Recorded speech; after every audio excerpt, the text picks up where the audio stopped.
Now, behind me is the phenomenon physicists call the electric honeycomb. It's been known about for decades, creating that distinctive, beautiful pattern. But my next guest did something no one has done before, which is to photograph the movement of the ions that created that stained glass effect. He's a 17-year-old student from Pakistan, and his work has just been published. Well, Shahir Niazi joins me live now from Lahore, and congratulations. Welcome here to the programme. Now, listen. Your brain is bigger than mine, so in simple terms, just explain to me what you actually did and how you did it. So the phenomena basically works like this, is that we have a needle electrode and a plate electrode, and we have a layer of oil on the plate.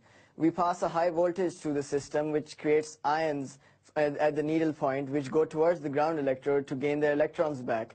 But since oil is not a conductor, the ions do not get the electrons back that easily. So an electrostatic pressure builds up on the layer of the oil, and soon a point reaches where the oil just moves away because of the pressure, and the ions ground at the plate. So what happens is that the oil does not like that it should be applied so much pressure on it. So everything in nature wants a state of equilibrium and stability. So what it does is that it creates these hexagonal patterns. The hexagon is basically the most stable structure in the universe, found in many other things even. So then the ions pass most efficiently over there to the plate, and the oil also is more stable and has less pressure on it. So what I did in the imaging technique, it's... Well, that's what I want to ask you about the imaging technique, because I read you said that you included it, because you've been fooling around with it for a while, this technique, but you included it for the novelty factor. Did you think it might work? Yeah. It was an experiment I wanted to do for a long time. It's called Sclerin photography. It's called also dubbed as shadowgraphy.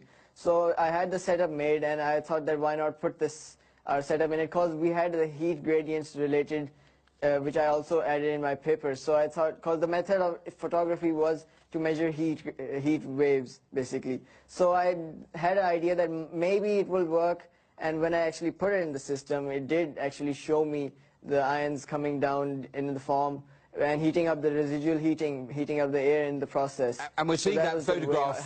We're seeing that photograph on our screens.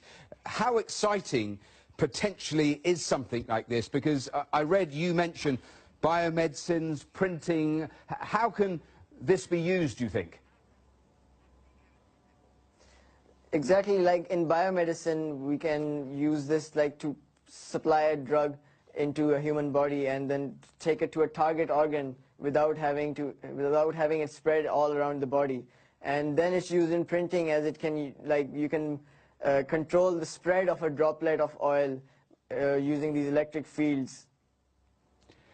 Now, there was a lovely quote I read that you wrote. You made the point that Isaac Newton was 17 when his first paper was published. You were 16 when you actually got the letter of acceptance. I mean, you must feel terribly proud, both for yourself, for your country. You'd gone to this international competition to be published. Yeah. Yeah, because like it was my goal and my mother's goal. Like, it was her dream that I get my paper published at a young age, so that I can get this experience, that how research is like handled in the public, how it's handled out there in the real world. So it was like quite an experience for me, and it was quite like, it's just like when a researcher and his research is the research is like the researcher's child. So having it accepted is like having his child praised. So it's like quite a feeling to have. Have you always experimented? I read that by the time you were 11, you were doing online courses because you found classroom work rather boring. Yeah, because like we had to doing all the revision and everything, so like you're studying the same thing over and over again for some time. So your mind wants to do something else. It wants to do something ahead of what you're already doing. And I've had this drive in me since an early age. It was installed in me from my parents. They always used to tell me, think 100 steps ahead of others, and only then can you succeed.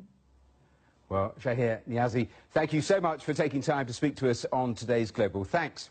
You're welcome. Well, he received that letter of acceptance.